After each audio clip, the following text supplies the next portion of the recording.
강민지는 창밖으로 스며드는 따스한 가을 햇살을 바라보며 커피를 한 모금 마셨습니다. 방송국에서 30년을 일하고 명예퇴직한 지 벌써 4년째였죠. 처음엔 허전했지만 이제는 이 여유로운 시간이 제법 마음에 들었어요.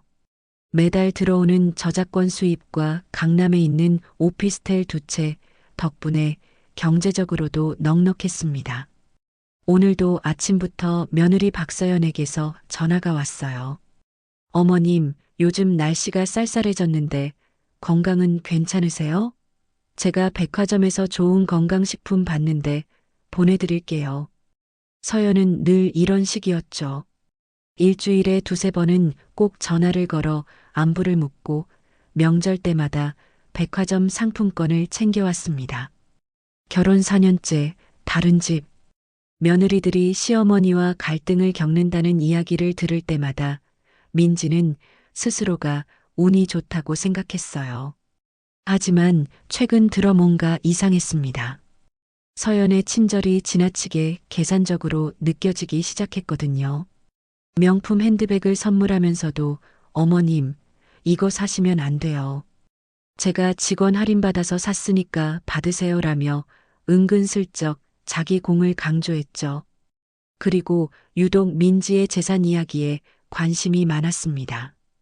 어머님, 강남 오피스텔 월세가 요즘 얼마예요? 제 친구가 투자하려는데 참고하고 싶대요. 어머님 방송국 선배분들 중에 부동산 쪽 아시는 분 계세요? 저희 회사 임원님이 좀 알아보신대요. 처음엔 그저 사회생활에 필요한 정보를 구하는 거라 생각했는데 점점 그 빈도가 잦아졌어요. 심지어 민지의 예금 통장을 슬쩍 보려고 했던 적도 있었습니다. 더 이상한 건 서연의 친정 이야기였어요. 결혼할 때 부모님이 일찍 돌아가셔서 친척 집에서 자랐다고만 했을 뿐, 그 이상은 절대 말하지 않았죠. 명절에도 친정에 가는 법이 없고 친척 이름조차 꺼내지 않았습니다. 민지가 몇 번 물어봤지만 서연은 힘든 기억이라 말하고 싶지 않아요라며 눈시울을 붉혔고 민지도 더 이상 캐묻지 못했어요. 어느 날 저녁 아들 강지훈이 집에 왔을 때였습니다. 엄마, 서연이가 요새 회사 일이 바빠서 거의 집에 못 들어와. 외국계 회사라 야근도 많고 해외 출장도 자주 가거든. 지우는 아내를 자랑스러워했지만 민지의 눈에는 뭔가 석연치 않았어요. 제약회사 과장이 그렇게까지 바쁠 일이 있을까 싶었거든요. 민지는 그날 밤 잠을 이루지 못했습니다. 침대에 누워 천장을 바라보며 계속 생각했죠. 내가 너무 예민한 건가? 아니면 정말 뭔가 숨기는 게 있는 걸까? 30년 넘게 방송 현장에서 사람을 봐온 민지의 직감이 경고음을 울리고 있었어요. 서연의 완벽한 미소 뒤에 무언가 감춰진 게 분명했습니다. 다음 날 아침 민지는 결심했어요.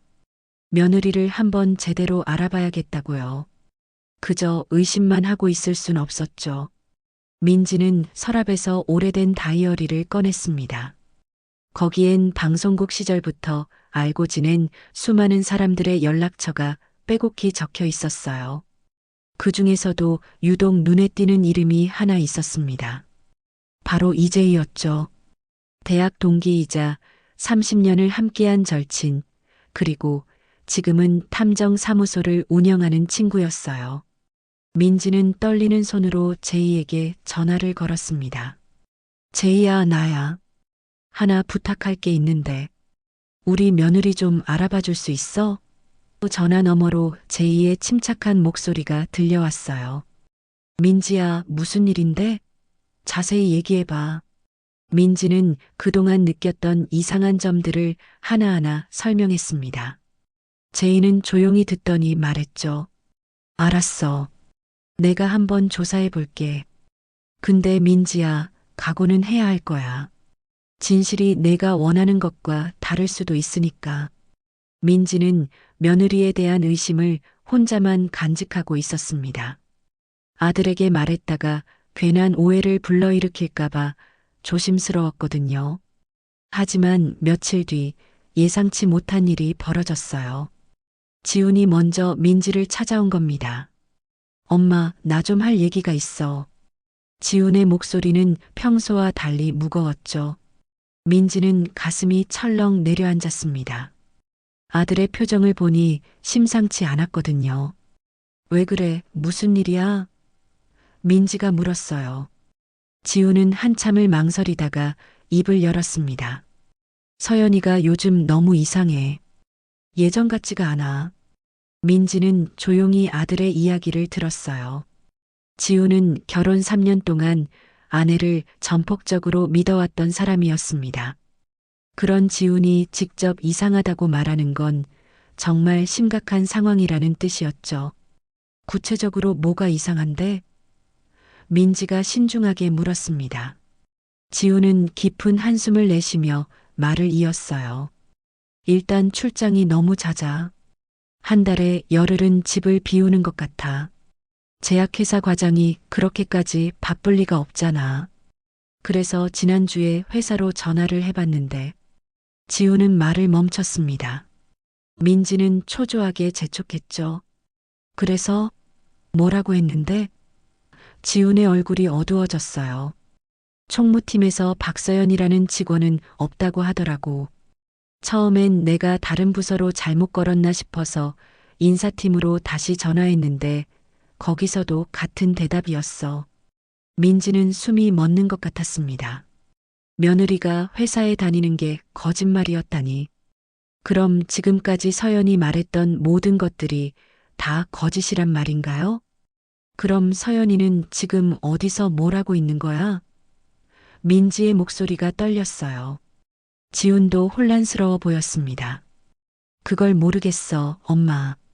서연이한테 물어봤더니 회사 시스템이 바뀌어서 외부 전화가 안 된다고 하더라고. 그런데 그게 말이 돼? 민지의 머릿속이 복잡해졌습니다. 방송국에서 30년간 일하며 온갖 사람들을 만나봤지만 이렇게 치밀하게 거짓말을 하는 사람은 처음이었어요. 더 충격적인 건 지훈의 다음 말이었죠. 그리고 엄마, 이건 정말 이상한 건데. 며칠 전에 서연이 가방에서 명함을 봤어. 거기엔 전혀 다른 회사 이름이 적혀 있었거든. 무슨 투자자문 회사였나? 정확한 이름은 기억이 안 나는데 분명히 제약회사는 아니었어. 민지는 더 이상 참을 수 없었어요. 지훈아, 엄마도 사실 며느리한테서 이상한 낌새를 느꼈어. 너무 친정 얘기를 안 하고 우리 집 재산에 대해서만 유독 관심이 많더라고. 지훈의 눈이 커졌습니다. 엄마도 그렇게 느꼈어? 나만 예민한 건 줄 알았는데. 모자는 서로를 바라보며 한숨을 쉬었죠.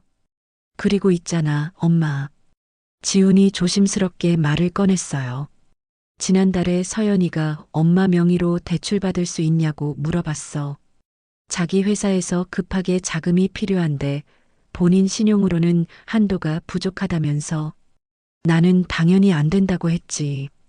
근데 서연이 표정이 그때 확 바뀌더라고. 평소엔 절대 안 짓던 차갑고 무서운 표정이었어. 민지는 등골이 오싹해졌습니다. 며느리가 자기 명의로 대출을 받으려 했다니. 만약 지훈이 허락했다면 지금쯤 어떻게 됐을까요? 생각만 해도 아찔했어요. 지훈아, 엄마가 며느리 뒷조사를 좀 해보려고 해. 제 이모 있잖아. 대학 때부터 알고 지낸 친구. 지금 탐정 사무실 하고 있거든. 지훈은 잠시 망설이다가 고개를 끄덕였습니다. 그래, 엄마. 나도 진실이 알고 싶어. 이렇게 불안하게 살 순 없잖아.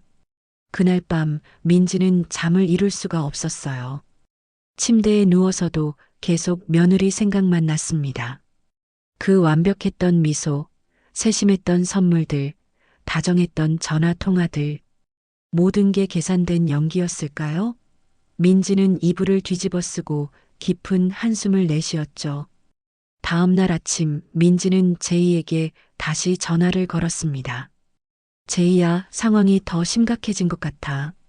우리 며느리가 회사에 다닌다는 게 거짓말이었어. 그리고 내 명의로 대출까지 받으려고 했대. 전화 너머로 제2의 날카로운 목소리가 들렸어요. 민지야, 이거 보통 일이 아닌데.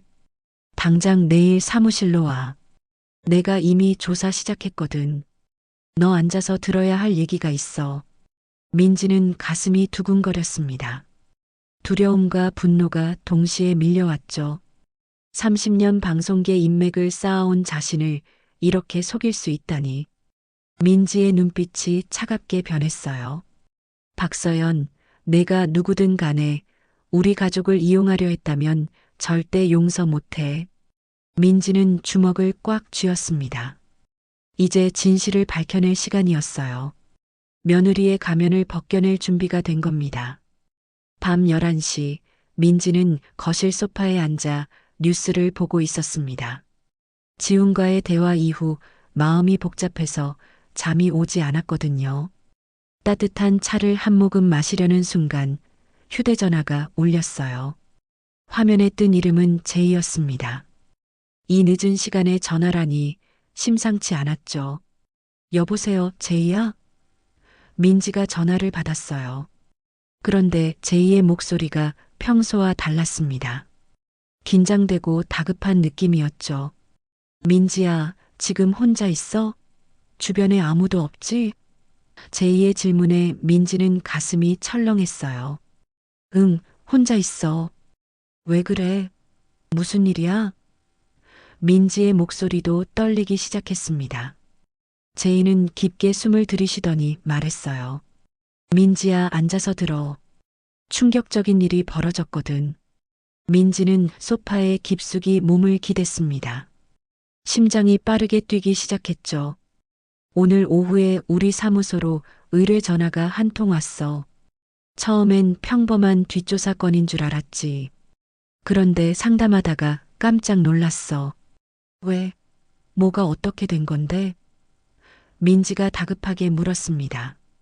제이의 목소리에서 분노가 묻어났어요. 의뢰인이 내 며느리야. 박서연. 그 여자가 우리 사무소에 너를 조사해달라고 전화한 거야. 민지는 귀를 의심했습니다. 며느리가 시어머니인 자신을 뒷조사하겠다고요? 뭐라고? 그게 무슨 소리야? 민지의 손이 부들부들 떨렸어요. 제이는 차분하게 설명을 이어갔죠. 서연이는 내가 내 친구인 줄 전혀 몰라. 그냥 유명한 탐정 사무소라고 생각하고 연락한 거지. 우리 직원이 상담을 받았는데 내용이 너무 충격적이어서 바로 나한테 보고했어. 나도 처음엔 동명이인인가 싶었는데 서연이가 내 이름을 정확하게 말하더라고.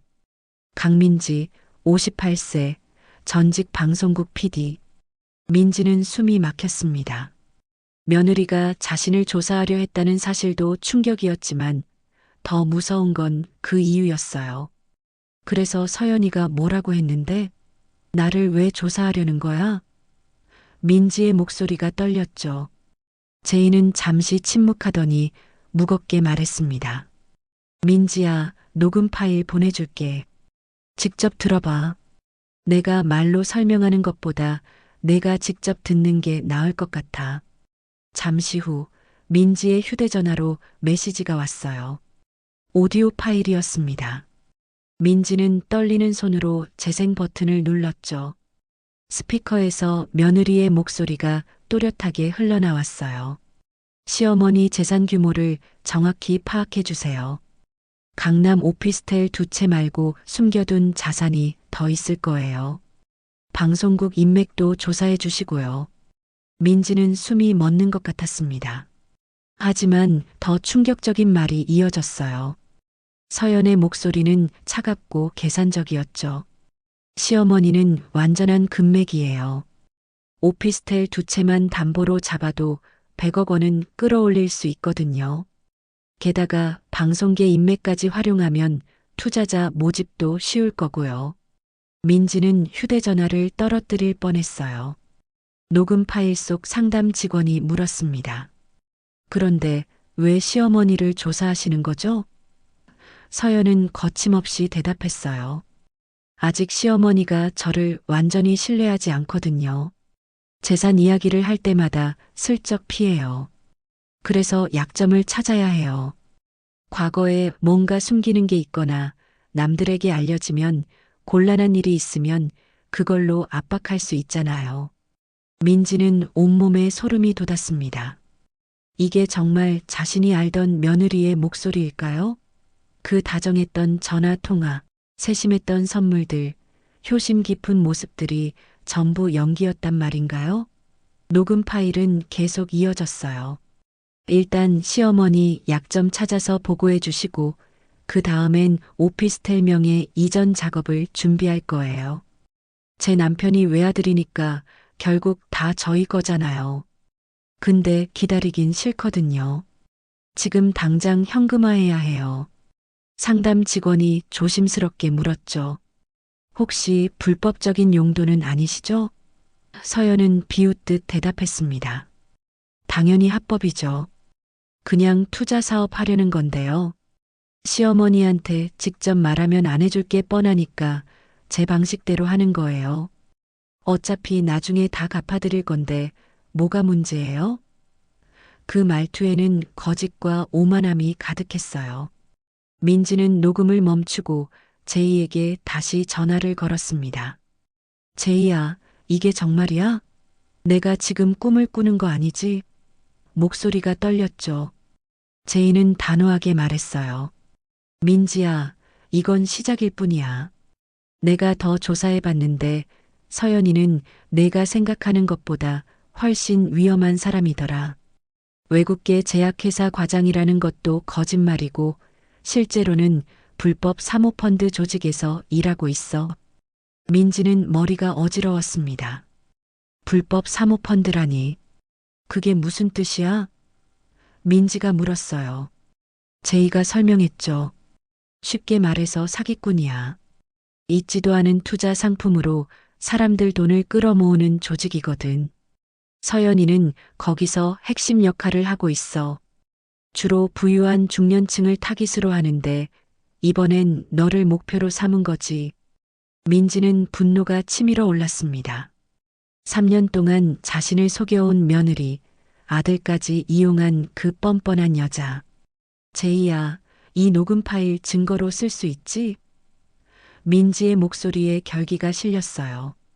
제이가 대답했습니다. 당연하지. 그리고 민지야, 서연이는 지금도 내가 아무것도 모른다고 생각해. 우리한테 유리한 거야. 이제 우리가 반격할 차례거든. 민지는 주먹을 불끈 쥐었습니다. 방송국에서 30년간 쌓아온 인맥과 경험이 헛되지 않을 거예요. 제이야, 내일 당장 만나자. 계획을 세워야겠어. 이 여자한테 제대로 본때를 보여줘야겠어. 전화를 끄는 민지의 눈빛은 불타오르고 있었습니다. 다음 날 오전 민지는 제2의 탐정 사무실로 향했습니다. 밤새 한숨도 자지 못했지만 눈은 오히려 더 또렷했어요. 분노와 배신감이 잠을 쫓아버렸거든요. 사무실 문을 열자 제이가 심각한 표정으로 기다리고 있었습니다. 책상 위에는 두툼한 서류 뭉치와 노트북이 놓여 있었죠. 민지야, 앉아. 어젯밤 잠은 잤어? 제이가 걱정스럽게 물었어요. 민지는 고개를 저었습니다. 잠이 오겠어? 어서 얘기해줘. 서연이에 대해 뭘 알아냈는데? 제이는 깊은 한숨을 쉬며 노트북을 켰습니다. 민지야, 각오 단단히 해. 생각했던 것보다 훨씬 심각해. 화면에는 며느리 서연의 SNS 계정이 떠 있었어요. 하지만 민지가 알던 그 온순한 며느리의 모습은 어디에도 없었습니다. 사진 속 서연은 명품으로 치장하고 고급 레스토랑에서 샴페인을 들고 있었죠. 이게 뭐야? 민지가 어리둥절해하자 제이가 설명했습니다. 이건 서연이의 또 다른 SNS 계정이야. 본인 실명이 아니라 가짜 이름으로 운영하는 거지. 제이는 화면을 스크롤하기 시작했어요. 게시물마다 눈을 의심할 만한 내용들이었습니다. 월 수익 3억 원 달성, 투자의 여왕은 멈추지 않는다, 벤틀리, 람보르기니, 포르쉐. 내 새끼들 보고 싶다, 강남 펜트하우스 계약 완료. 드디어 꿈의 공간 입성. 민지는 입을 다물지 못했어요. 이게 정말 자기 며느리의 글이란 말인가요? 제이야, 이게 진짜야? 서연이가 정말 이런 생활을 하고 있었어? 민지의 목소리가 떨렸습니다. 제이는 고개를 끄덕였죠. 응, 전부 사실이야. 그런데 민지야, 이건 시작일 뿐이야. 제이는 다른 파일을 열었어요. 거기엔 서연의 진짜 이력이 적혀 있었습니다. 서연이는 2년 전에 외국계 제약회사를 퇴사했어. 아니, 정확히는 횡령 혐의로 해고당했지. 회사 측에서 고소는 안 했지만 업계에서 완전히 매장된 거야. 제이의 말에 민지는 충격을 받았어요. 그럼 지금까지 회사 다닌다고 한 건 전부 거짓말이었단 거네? 제이가 단호하게 대답했습니다. 그렇지. 퇴사한 뒤로는 불법 사모펀드 조직에서 일했어. 제이는 다음 서류를 꺼냈습니다. 이 조직은 겉으로는 합법적인 투자 회사처럼 보이지만 실제로는 폰지 사기를 하는 곳이야. 새로운 투자자들의 돈으로 기존 투자자들에게 수익을 주는 방식이지. 언젠가는 무너질 수밖에 없는 구조거든. 민지는 등골이 오싹했어요. 며느리가 그런 조직의 일원이었다니. 그런데 민지야, 더 충격적인 건 서연이의 역할이야. 제이가 또 다른 문서를 보여주었습니다. 서연이는 단순한 말단 직원이 아니라 이 조직의 총책이야. 투자자 모집과 자금 관리를 총괄하는 핵심 인물이지. 쉽게 말해서 이 사기극의 설계자 중 한 명이란 거야. 민지는 머리가 지끈거렸어요. 자신의 며느리가 범죄 조직의 핵심이라니. 제이는 계속해서 증거들을 보여줬습니다. 지금까지 확인된 피해자만 200명이야. 대부분 50대에서 70대 사이의 중장년층이고 총 피해액은 150억 원 정도로 추정돼. 민지는 숨이 막혔어요. 200명의 인생을 망친 사기꾼이 자기 며느리였다니. 그 사람들은 어떻게 됐어? 민지가 떨리는 목소리로 물었죠. 제이의 표정이 어두워졌습니다. 대부분 노후 자금을 날렸어. 어떤 분은 집까지 담보로 잡았다가 전부 잃었고 자살을 시도한 피해자도 있었대. 민지는 눈물이 날 것 같았어요. 분노와 죄책감이 동시에 밀려왔습니다. 자신이 그런 사람을 며느리로 받아들였다는 사실이 부끄러웠거든요. 그래서 서연이가 자랑하던 그 모든 게 민지가 말을 잇지 못했습니다. 제이가 대신 답했죠. 맞아. 월 3억 수익, 외제차 세대, 강남 펜트하우스. 전부 피해자들의 돈으로 산 거야. SNS에 올린 사진들도 다 그렇고. 민지는 주먹을 불끈 쥐었어요. 분노가 온몸을 타고 올랐습니다. 제이야, 그럼 서연이가 우리 지훈이랑 결혼한 것도. 민지는 차마 말을 끝맺지 못했어요. 제이가 조용히 고개를 끄덕였습니다. 그래, 처음부터 계획된 거였어. 서연이는 너의 재산과 인맥을 노리고 지훈이에게 접근한 거야. 결혼도 사업의 일환이었던 거지. 민지는 가슴이 찢어지는 것 같았습니다. 순박한 아들이 그런 여자에게 이용당했다니. 3년 동안 진심으로 아내를 사랑했던 지훈을 생각하니 눈물이 났어요. 우리 지훈이는 어떻게 하지? 이 사실을 알면 얼마나 충격받을까? 민지의 목소리가 떨렸죠.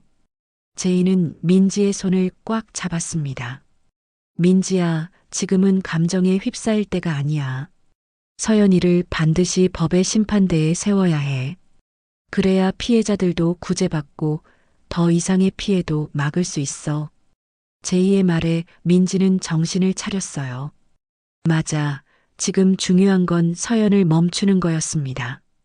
그런데 제이야, 서연이는 아직도 내가 아무것도 모른다고 생각하지? 민지가 물었어요. 제이가 고개를 끄덕였습니다. 응, 우리 사무소에 의뢰한 것도 모르고 있어. 오히려 지금 시어머니 약점 조사 결과를 기다리고 있을걸? 민지의 입가에 차가운 미소가 번졌어요. 좋아. 그럼 우리도 계획을 세우자. 서연이가 덫에 걸려들 때까지 모른 척 할 거야. 그리고 결정적인 순간에 모든 걸 폭로할 거야. 민지의 눈빛이 날카로워졌습니다. 30년 방송계에서 쌓은 경험이 이럴 때 쓰라고 있는 거겠죠. 제이도 결연한 표정으로 답했어요. 좋아, 민지야. 우리 함께 이 여자를 무너뜨리자. 제이는 책상 서랍에서 빨간색 파일을 꺼냈습니다. 표지에는 긴급이라는 도장이 찍혀 있었죠. 민지야, 이건 정말 충격적일 거야. 마음 단단히 먹어. 제이의 목소리에는 분노가 섞여 있었어요. 민지는 긴장한 채 파일을 받아들었습니다. 파일을 펼치자 제일 위에 방송계 VIP 네트워크 프로젝트라는 제목이 보였어요. 민지는 눈살을 찌푸렸죠. 이게 뭐야? 제이가 설명하기 시작했습니다. 우리 직원이 서연이 조직 내부 서버를 해킹했어. 거기서 이 문건을 찾아냈지. 이건 서연이가 직접 작성한 사업 계획서야. 민지는 문서를 읽기 시작했어요.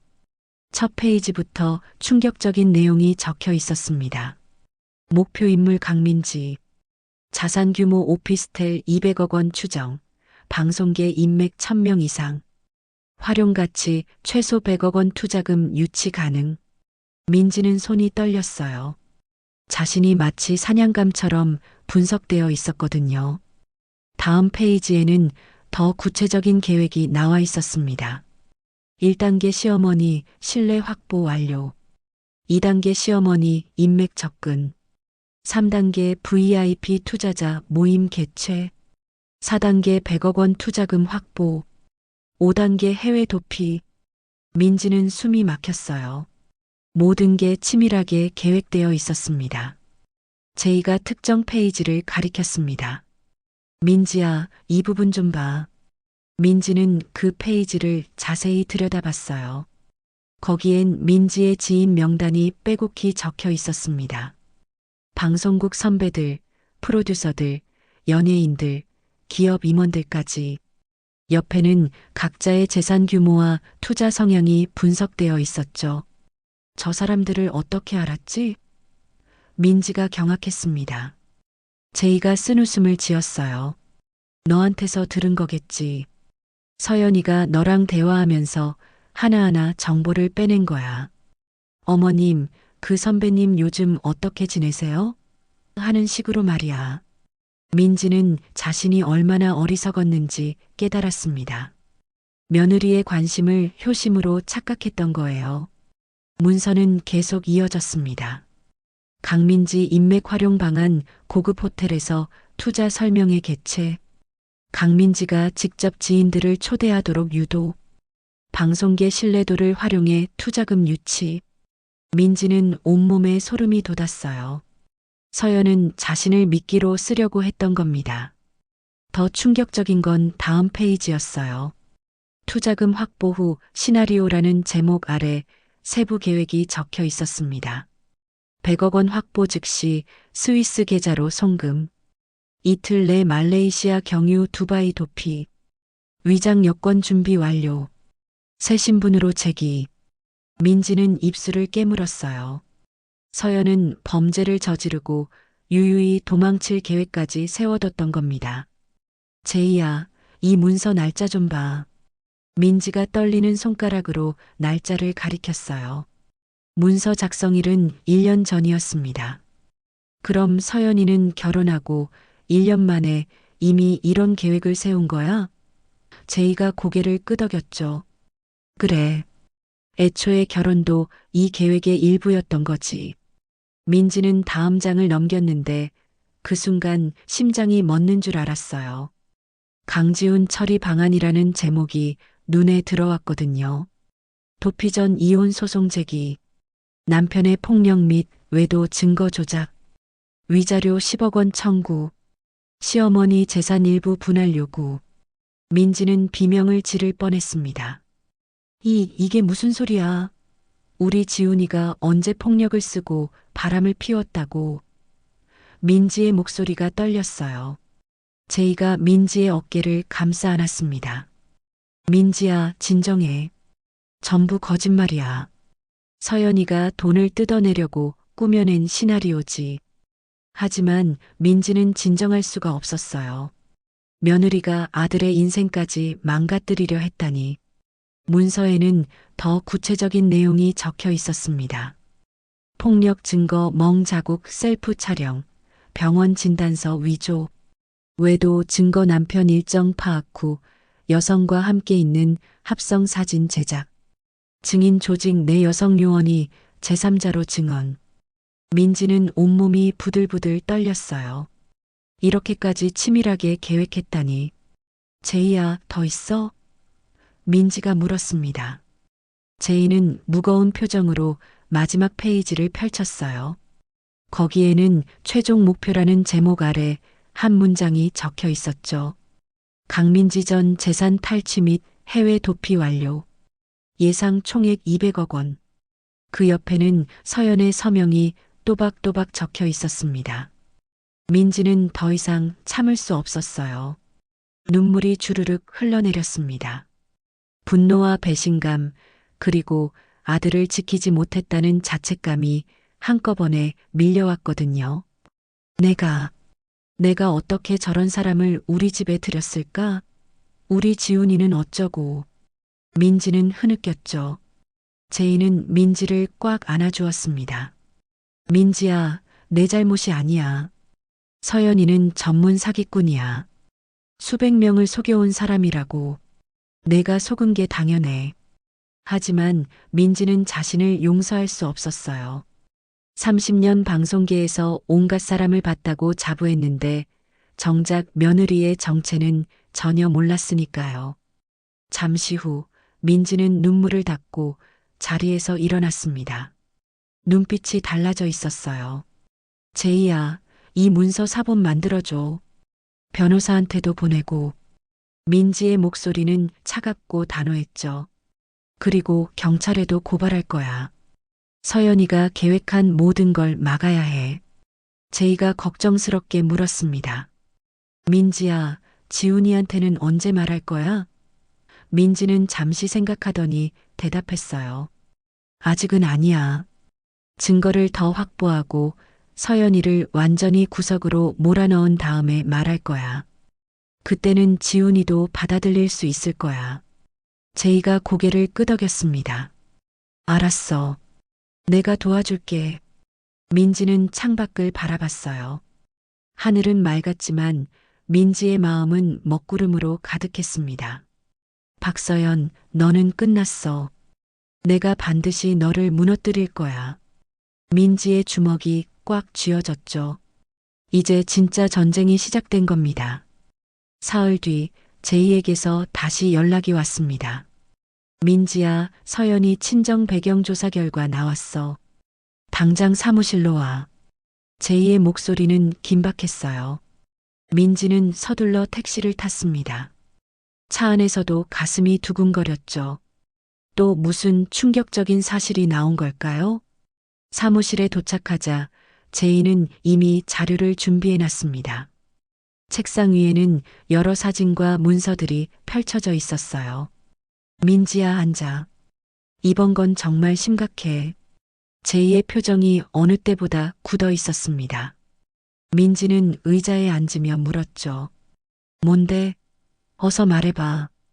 제이는 첫 번째 사진을 민지에게 내밀었어요. 60대 중반으로 보이는 남자의 얼굴이었습니다. 이 사람이 서연이 아버지야. 본명은 박철수. 지금은 교도소에 있어. 민지는 깜짝 놀랐죠. 교도소? 무슨 죄로? 제이가 서류를 펼쳤습니다. 횡령이야. 10년 전에 근무하던 회사 돈 20억 원을 빼돌렸다가 걸렸어. 지금 복역 중이지. 민지는 입이 떡 벌어졌어요. 며느리의 아버지가 횡령범이라니. 그럼 서연이가 친정 얘기를 안 한 이유가? 제이가 고개를 끄덕였습니다. 맞아. 숨기려고 했던 거지. 근데 이건 시작일 뿐이야. 제이는 두 번째 사진을 꺼냈어요. 50대 정도 되어 보이는 여성의 모습이었습니다. 이 사람은 서연이 어머니 최순자야. 이 사람도 정가가 있어. 제이의 말에 민지는 한숨을 쉬었죠. 또 횡령이야? 제이가 고개를 저었습니다. 아니, 이번엔 보험 사기야. 그것도 이범이지. 민지는 어이가 없었어요. 이범이라고? 두 번이나 걸렸단 말이야? 제이가 자세히 설명했습니다. 첫 번째는 15년 전이야. 교통사고를 가장해서 보험금 5천만 원을 탔지. 근데 병원 CCTV에 멀쩡하게 걷는 모습이 찍혀서 들통났어. 집행유예 받았고. 민지는 혀를 찼어요. 그럼 두 번째는? 제이의 표정이 더 어두워졌죠. 7년 전이야. 이번엔 암 진단서를 위조해서 보험금 1억 원을 청구했어. 의사를 매수했다가 적발됐지. 실형 2년 받고 출소했어. 민지는 머리가 지끈거렸습니다. 시아버지는 횡령범, 시어머니는 보험 사기범. 제이야, 설마 이게 다야? 민지의 목소리가 떨렸어요. 제이는 씁쓸하게 웃었습니다. 아니, 더 있어. 서연이 오빠 얘기도 들어야 해. 제이는 세 번째 사진을 꺼냈죠. 30대 초반의 남자였습니다. 이 사람은 박민수, 서연이 친오빠야. 근데 이 사람은 지금 수배 중이야. 민지는 깜짝 놀랐어요. 수배 중? 무슨 죄로? 제이가 서류를 가리켰습니다. 다단계 사기야.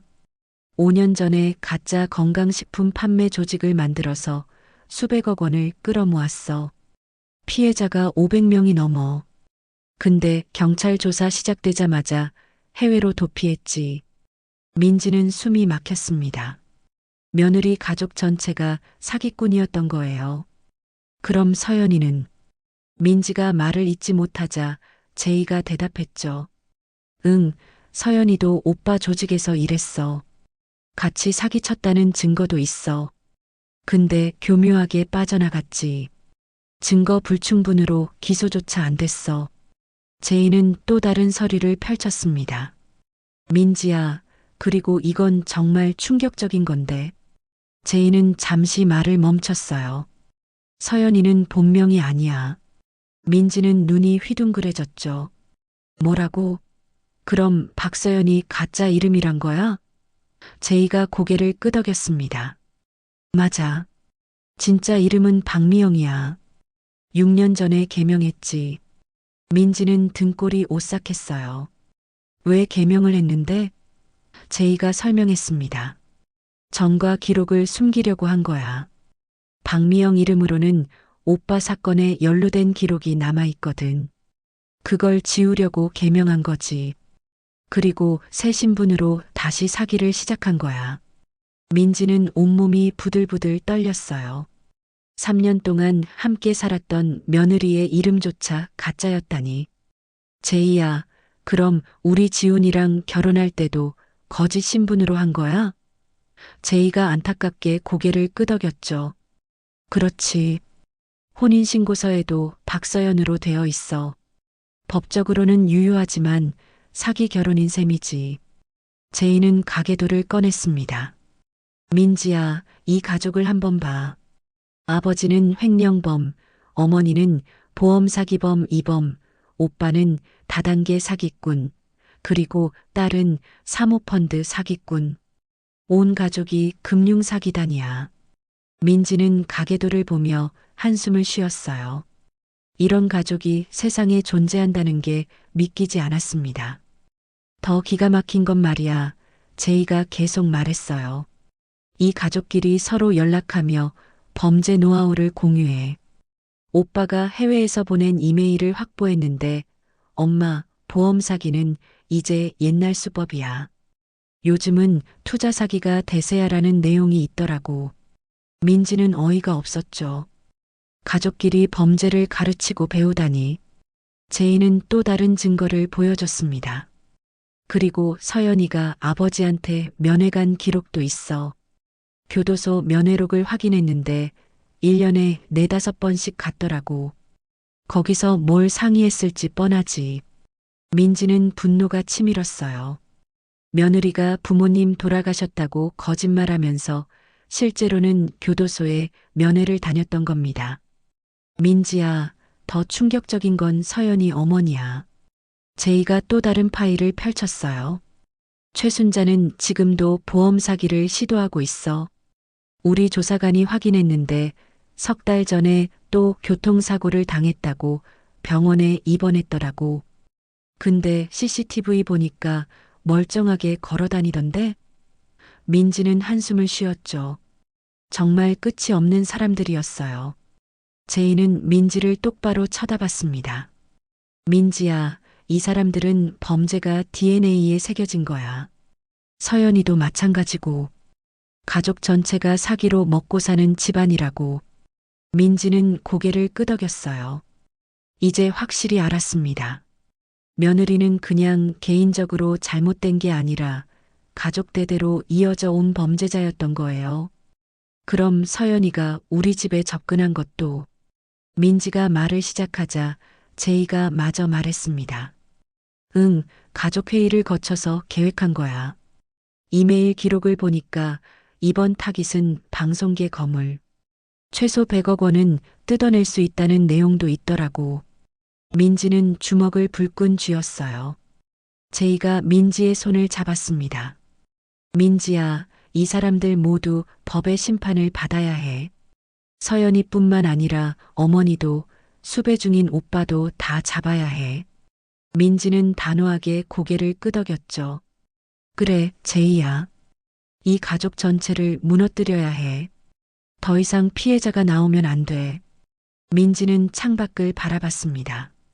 며느리뿐만 아니라 그 가족 전체와 싸워야 한다는 사실이 무겁게 다가왔어요.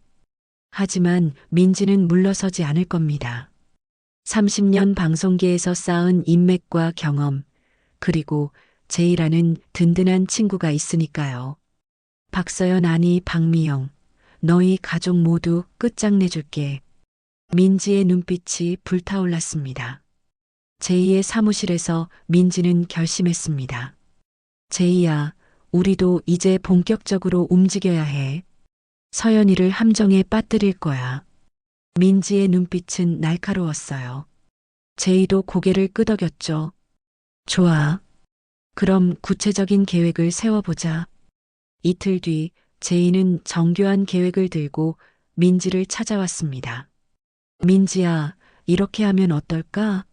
우리가 위장 투자자들을 만드는 거야. 서연이가 노리던 바로 그 VIP 네트워크 말이야. 민지는 눈을 반짝였어요. 그래, 서연이가 원하던 걸 우리가 먼저 준비하는 거지. 제이가 노트북을 열었습니다. 내 검사 시절 인맥을 총동원할 거야. 은퇴한 판사님들, 변호사들, 기업 임원들. 이 사람들이 투자자 역할을 해주실 거야. 민지도 고개를 끄덕였죠. 나도 방송계 선배들한테 부탁할게. PD, 작가, 연출가들. 다들 연기는 잘하니까 문제 없을 거야. 며칠 뒤 민지는 방송국 선배 3명을 만났습니다. 조용한 카페에서 민지는 상황을 설명했어요. 선배님들, 제가 큰 부탁이 있어서 이렇게 모셨습니다. 선배들은 진지하게 귀를 기울였죠.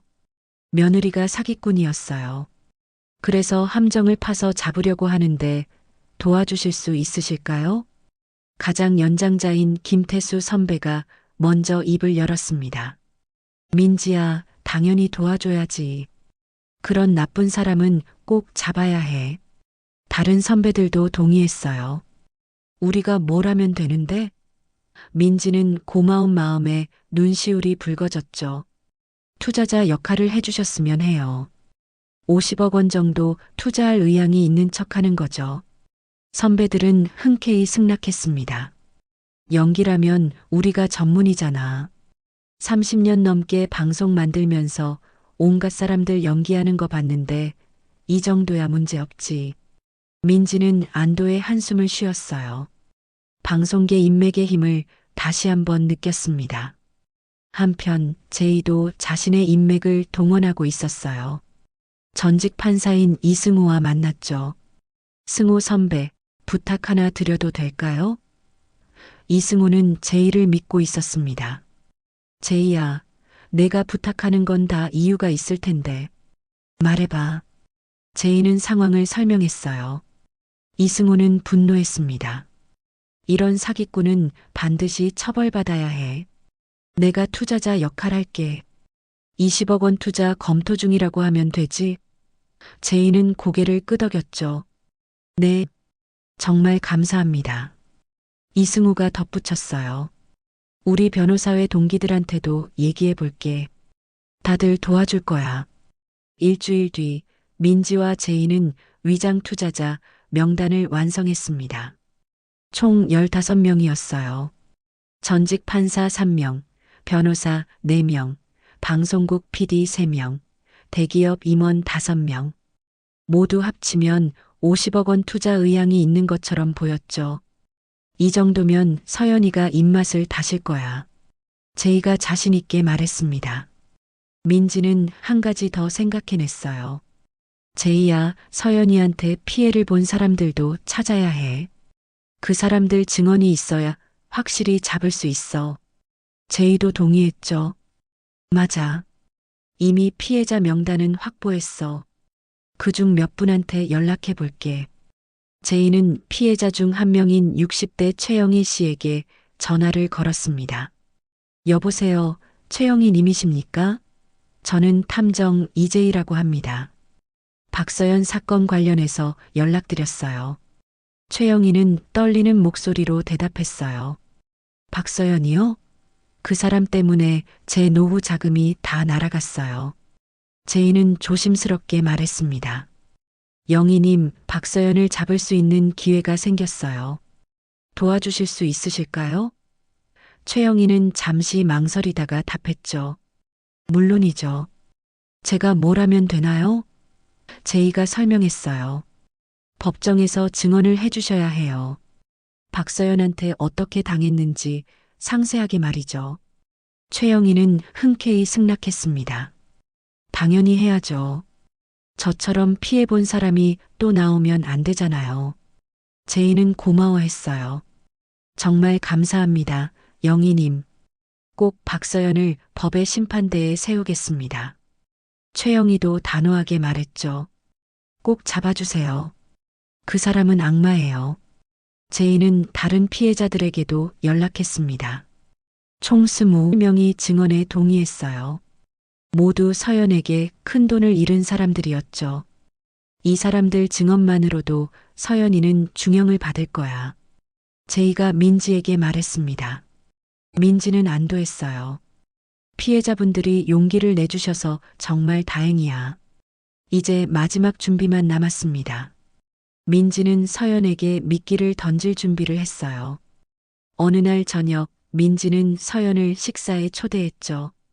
고급 한정식 집에서 둘만의 시간을 가졌습니다. 서연아, 요즘 회사 일은 어때? 민지가 자연스럽게 물었어요. 서연은 여전히 완벽한 미소를 지었습니다. 어머님, 바쁘지만 보람 있어요. 새 프로젝트도 진행 중이고요. 민지는 속으로 비웃었지만 표정은 평온했어요. 그래. 그런데 말이야. 내 친구들이 투자처를 찾고 있더라고. 서연의 눈빛이 순간 반짝였습니다. 투자요? 어떤 분들이신데요? 서연이 조심스럽게 물었어요. 민지는 태연하게 대답했죠. 방송국 선배님들이랑 기업 임원분들이야. 다들 여유 자금이 있으신데 좋은 투자처가 없어서 고민하시더라고. 그래서 혹시 서연이 회사에서 투자받는지 물어봐 달라고 하셨어. 서연의 얼굴에 욕심이 스쳤습니다. 어머님, 그분들이 얼마 정도 투자하실 의향이 있으신가요? 민지는 천천히 대답했어요. 글쎄, 한 분당 3억에서 5억 정도? 15분 정도 되니까 대충 50억 원 정도 될 것 같은데?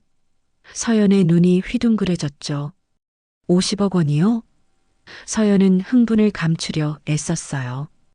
어머님, 정말 좋은 기회일 것 같은데요. 저희 회사에서 지금 딱 대규모 투자자를 찾고 있거든요. 민지는 고개를 끄덕였습니다. 그래, 그럼 한번 자리를 만들어 볼까? 서연이가 직접 설명해 주면 좋아하실 것 같은데. 서연은 망설임 없이 대답했어요. 어머님, 정말 감사해요. 제가 완벽하게 준비해서 설명드릴게요. 민지는 미소 지었죠. 그래, 우리 며느리 실력 보여줘. 다음 주에 호텔에서 만남 자리 잡을게. 서연은 기쁨을 감추지 못했습니다. 네, 어머님. 기대하세요. 민지는 집으로 돌아와서 제이에게 전화를 걸었어요. 제이야, 미끼를 물었어. 서연이가 완전히 넘어왔어. 제이도 기뻤죠. 잘했어, 민지야. 이제 본격적으로 시작이야. 다음 주 호텔 미팅에서 서연이를 제대로 몰아넣을 거야. 민지는 결연한 표정으로 답했습니다. 응, 이제 끝장을 볼 시간이야. 다음 주 금요일 강남의 특급 호텔 연회장은 화려하게 꾸며져 있었습니다. 수정 샹들리에가 반짝이고 하얀 테이블보 위에는 고급 다과가 준비되어 있었죠. 서연은 이른 아침부터 와서 준비에 여념이 없었어요. 오늘이 인생 최대의 날이라고 믿고 있었으니까요. 50억 원. 드디어 해냈어. 서연은 혼자 중얼거렸습니다. 거울을 보며 립스틱을 고쳐 바르며 미소 지었죠. 명품 정장을 입은 모습이 완벽해 보였어요. 투자 설명 자료도 점검했습니다. 이번만 성공하면 해외로 튈 수 있어. 새 인생이 시작되는 거야. 오후 2시 투자자들이 하나둘씩 도착하기 시작했습니다. 전직 판사 이승호, 방송국 PD 김태수, 대기업 임원들. 모두 고급스러운 옷차림에 여유로운 표정이었어요. 서연은 그들을 보며 눈이 반짝였죠. 저 사람들이 내 돈줄이야. 서연은 최고의 미소로 투자자들을 맞이했습니다. 민지도 도착했어요. 서연은 달려가서 민지의 손을 잡았죠. 어머님, 정말 감사해요. 오늘 꼭 성공시킬게요. 민지는 덤덤하게 고개를 끄덕였습니다. 그래, 서연아. 오늘 내 진짜 모습을 보여줘. 서연은 그 말의 진짜 의미를 전혀 눈치채지 못했어요. 2시 30분 모든 투자자가 자리에 앉았습니다. 총 15명이었죠. 서연은 무대 위로 올라갔어요. 마이크를 잡은 손이 흥분으로 떨렸습니다. 안녕하세요, 여러분. 오늘 이렇게 귀한 시간 내주셔서 감사합니다. 저는 프리미엄 투자자문사의 박서연입니다. 서연은 자신감 넘치게 프레젠테이션을 시작했어요. 저희 회사는 지난 3년간 연평균 30%의 수익률을 달성했습니다. 투자자 만족도도 98%에 달하고요. 물론 전부 거짓말이었죠. 스크린에는 그럴듯한 그래프와 수치들이 떠올랐습니다. 30분간 설명이 이어졌어요. 투자자들은 진지하게 듣는 척했지만 사실은 서연의 거짓말을 하나하나 기록하고 있었습니다. 서연은 그걸 모르고 더욱 신이 났죠. 오늘 이 자리에서 최소 50억 원의 투자금을 확보할 수 있을 거라 확신합니다. 서연은 마지막으로 민지를 무대 위로 불렀어요. 어머님, 잠깐 올라와 주시겠어요? 오늘 이 자리를 만들어주신 분께 감사 인사를 드리고 싶어요. 민지는 천천히 무대로 걸어갔습니다. 서연은 환희에 찬 얼굴로 민지의 손을 잡았죠. 어머님 덕분에 오늘 50억 원 확정입니다. 민지는 마이크를 받아들었어요. 그리고 연회장을 천천히 둘러봤습니다. 숨죽인 침묵이 흘렀죠. 민지가 입을 열었습니다. 네, 오늘 확정입니다. 하지만 투자금이 아니라 다른 게 확정되는 날이에요. 서연의 얼굴에 의문이 스쳤어요. 민지는 서연을 똑바로 쳐다봤습니다. 저는 4년 동안 완벽하게 속았습니다. 서연의 미소가 굳었죠. 어머님? 무슨 말씀이세요? 민지의 목소리는 차갑고 단호했어요. 이 여자는 금융사기범입니다. 여러분, 잘 보세요. 200명을 속이고 150억 원을 갈취한 범죄자의 얼굴입니다. 서연은 얼어붙었어요. 어머님, 무슨 농담을. 그 순간 대형 스크린이 켜졌습니다. 거기에는 탐정 보고서가 떠올랐죠. 서연의 본명 박미영, 친정 가족의 범죄 이력, 불법 사모펀드 조직의 핵심 인물이라는 증거들. 모든 게 낱낱이 공개되었어요. 스크린은 계속 이어졌습니다. 서연 아버지의 횡령 기록, 어머니의 보험 사기 전과 오빠의 수배 전단, 그리고 서연이 운영하던 페이퍼 컴퍼니 자료들, 가짜 투자 상품, 조작된 수익률 그래프, 피해자들의 증언 영상까지. 연 회장은 충격에 빠졌습니다. 서연은 창백하게 질렸어요. 이게 어떻게. 누가. 그때 연 회장 뒤편 문이 열렸습니다. 제이가 걸어 들어왔죠. 서연은 제이를 보자 더욱 놀랐어요. 당신은. 제이가 미소 지으며 말했습니다. 기억나니? 넌 우리 탐정사무소에 시어머니 뒷조사를 의뢰했지. 서연은 비틀거렸어요. 그럼 당신이. 제이가 단호하게 말했죠. 맞아. 내가 뒷조사 의뢰한 탐정, 바로 나야. 그리고 말이지, 나는 내 시어머니의 30년 친구야. 서연은 무릎에 힘이 풀렸습니다. 자신의 계획이 완전히 무너지는 순간이었어요. 제이는 계속 말했습니다. 내가 우리 사무소에 전화했을 때부터 우린 알고 있었어. 내가 무슨 꿍꿍이를 가지고 있는지 말이야. 그래서 이렇게 함정을 파놓고 기다렸지. 서연은 온몸이 떨렸어요. 자신이 완벽하게 당한 거였습니다. 그때 또 다른 문이 열렸어요. 아들 지훈이 들어왔습니다. 서연은 마지막 희망을 품고 지훈을 봤죠. 여보, 이건 오해야. 나는. 하지만 지훈의 얼굴은 차갑기만 했어요. 지훈은 서연에게 다가와 서류 봉투를 내밀었습니다. 이혼 서류야. 받아.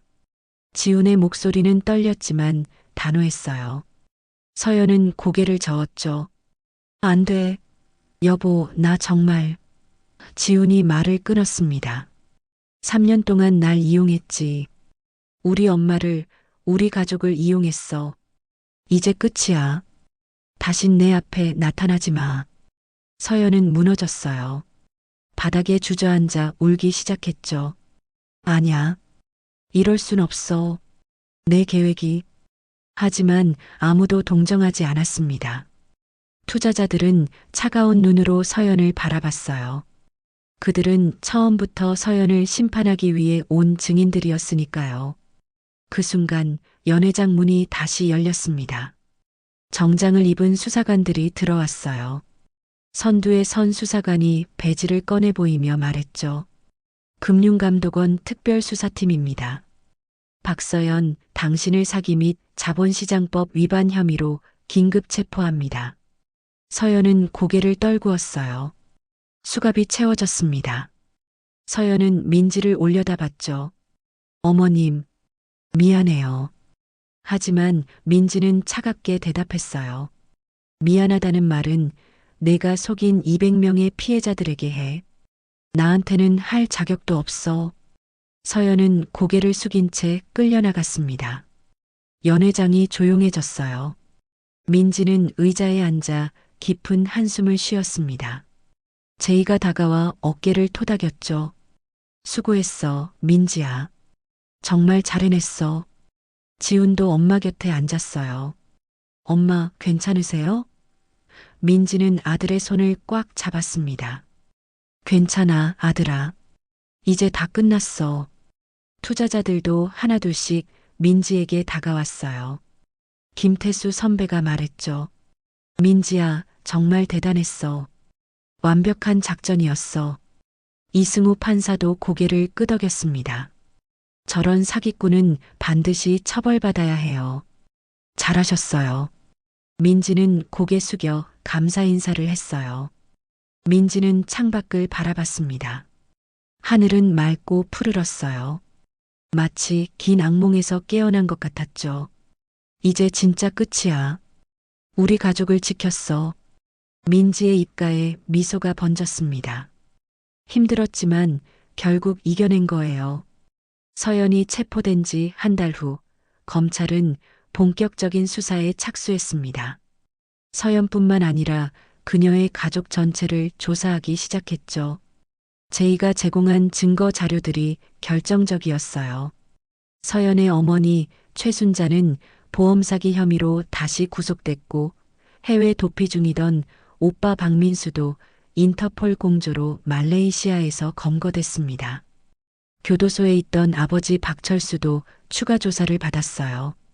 서연의 범죄 조직에 자문 역할을 했다는 증거가 나왔거든요. 검찰은 이 가족 전체를 금융범죄 조직으로 규정했습니다. 온 가족이 범죄 네트워크를 구축했다는 게 검찰의 판단이었죠. 석 달 뒤 첫 번째 공판이 열렸습니다. 민지와 지훈도 법정에 참석했어요. 서연은 죄수복을 입고 고개를 숙인 채 들어왔습니다. 예전에 화려했던 모습은 어디에도 없었죠. 민지는 서연을 보며 복잡한 감정을 느꼈어요. 분노도 있었지만 한편으로는 허탈함도 들었습니다. 검사가 기소 내용을 낭독하기 시작했어요. 피고인 박서연은 200명으로부터 총 150억 원을 편취했습니다. 가짜 투자 상품을 판매하고 페이퍼 컴퍼니를 통해 자금을 세탁했으며 피해자들의 노후 자금을 탈취했습니다. 법정은 숨죽인 침묵에 휩싸였어요. 피해자들의 증언도 이어졌습니다. 최영애 씨가 증언대에 섰죠. 저는 40년 동안 모은 노후 자금 3억 원을 모두 잃었습니다. 박서연을 믿었던 제가 바보였죠. 지금도 매일 밤 잠을 이루지 못합니다. 영애 씨의 목소리는 떨렸어요. 법정에 있던 사람들 모두 숙연해졌습니다. 다른 피해자들도 차례로 증언했어요. 70대 노인은 집까지 담보로 잡았다가 전부 잃었다고 했고 50대 가장은 자녀 학자금을 날렸다고 울먹였습니다. 서연은 고개를 숙인 채 아무 말도 하지 않았어요. 변호사도 변론할 여지가 없었죠. 재판은 6차례 진행됐습니다. 그동안 검찰은 서연의 전 재산을 압류했어요. 강남 펜트하우스, 외제차 3대, 명품 가방과 보석들 모두 합쳐서 40억 원 정도였죠. 피해 규모에 비하면 턱없이 부족하지만 최대한 피해자들에게 배상하겠습니다라고 검찰이 밝혔습니다. 서연의 어머니와 오빠도 각각 재판을 받았어요. 최순자는 보험 사기 3범으로 징역 5년을 선고받았고 박민수는 다단계 사기로 징역 10년을 받았습니다. 가족 전체가 감옥에 가게 된 거예요. 민지는 그 소식을 듣고 한숨을 쉬었죠. 범죄의 대가는 이렇게 혹독하구나. 드디어 서연의 선고 공판이 열렸습니다. 판사는 엄숙한 표정으로 판결문을 읽기 시작했어요. 피고인은 조직적이고 계획적으로 범행을 저질렀으며 피해 규모가 막대합니다. 특히 노인들의 노후 자금을 탈취한 점은 용서받을 수 없습니다. 따라서 피고인에게 징역 12년을 선고합니다. 법정이 웅성거렸어요. 서연은 그대로 주저앉았죠. 인생의 황금기를 감옥에서 보내게 된 거예요. 민지는 복잡한 심경으로 법정을 나왔습니다. 지훈도 아무 말 없이 어머니를 따라 나왔죠. 법정 밖에서 지훈이 조용히 말했어요. 엄마, 저 괜찮아요. 이제 다 끝났잖아요. 하지만 민지는 아들의 마음을 알았습니다. 4년을 함께 산 아내가 범죄자였다는 사실, 그게 얼마나 큰 상처일지. 지훈아, 심리 상담 한번 받아보는 게 어떨까? 민지가 조심스럽게 제안했어요. 지훈은 잠시 망설이다가 고개를 끄덕였습니다. 그럴까요? 사실 밤마다 악몽을 꿔요. 서연이가 나타나서 저를 비웃는 꿈이요. 민지는 아들을 꽉 껴안았어요. 괜찮아, 아들아. 시간이 지나면 다 나아질 거야. 엄마가 옆에 있잖아. 지우는 어머니 품에서 한참을 울었습니다. 다음 날부터 지우는 심리 치료를 받기 시작했어요. 일주일에 2번씩 상담센터에 다녔죠. 처음엔 힘들어했지만 시간이 지나며 조금씩 나아졌습니다. 엄마, 상담 선생님이 그러시는데 제가 피해자라고 하시더라고요. 제 잘못이 아니래요. 지훈의 얼굴에 조금씩 밝은 빛이 돌아왔어요. 3달 후 지훈은 많이 회복했습니다. 다시 건축 일에 집중하기 시작했고 친구들도 만나며 일상을 되찾아갔죠. 어느 날 저녁 지훈이 민지와 함께 식사를 하며 말했어요. 엄마, 이제 괜찮아요. 새로운 시작을 할 수 있을 것 같아요. 민지는 눈물이 날 것 같았습니다. 아들이 다시 웃을 수 있게 돼서 정말 다행이었거든요. 민지는 아들을 꽉 껴안으며 다짐했어요. 지훈아, 엄마가 꼭 지켜줄게. 가족은 내가 지킨다. 다시는 우리 가족에게 이런 일이 없도록 할 거야. 지훈도 어머니를 꼭 안았죠. 고마워요, 엄마. 엄마가 아니었으면 저 어떻게 됐을지 몰라요. 두 사람은 한참을 그렇게 안고 있었습니다. 한편 압류됐던 서연의 재산은 피해자들에게 배상됐어요. 40억 원을 200명에게 나눠주니 1인당 평균 2천만 원 정도였습니다. 피해액을 다 회복하긴 어려웠지만 그래도 조금이나마 위로가 됐죠. 최영희 씨는 이것도 감사한 일이에요. 한 푼도 못 받을 뻔했잖아요 라고 말했습니다. 6개월이 지났어요. 어느 화창한 봄날 민지는 제이와 카페에서 만났습니다. 햇살 좋은 창가 자리에 앉아 커피를 마시며 이런저런 이야기를 나눴죠. 제이야, 그때 내가 아니었으면 어쩔 뻔했어. 정말 고마워. 민지가 진심으로 말했어요. 제이는 웃으며 대답했습니다. 뭘 그래? 우리 사이에. 근데 민지야, 탐정 친구 둔 게 복이지? 제이가 장난스럽게 물었죠. 민지도 웃으며 고개를 끄덕였어요. 맞아. 평생 친구가 최고의 보험이야. 30년 우정이 헛되지 않았어. 두 사람은 한참을 웃었습니다. 그동안에 힘들었던 일들이 이제는 추억처럼 느껴졌어요. 제이가 커피를 한 모금 마시며 말했죠.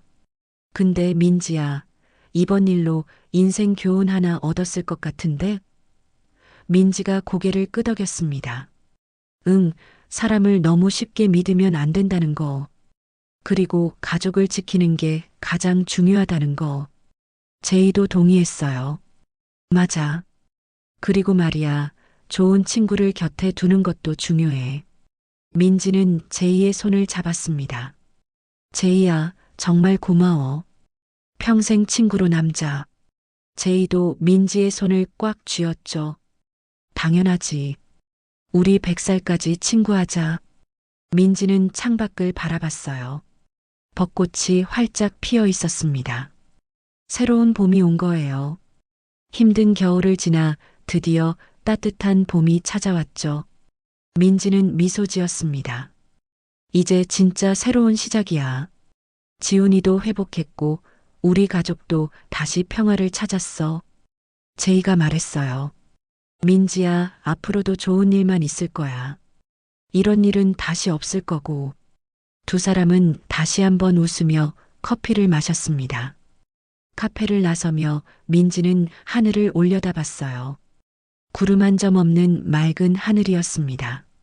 마음도 그만큼 맑아진 기분이었죠. 이제 정말 끝났어. 새로운 인생을 살아갈 거야. 민지는 가벼운 발걸음으로 집으로 향했습니다. 아들이 기다리고 있을 따뜻한 집으로요.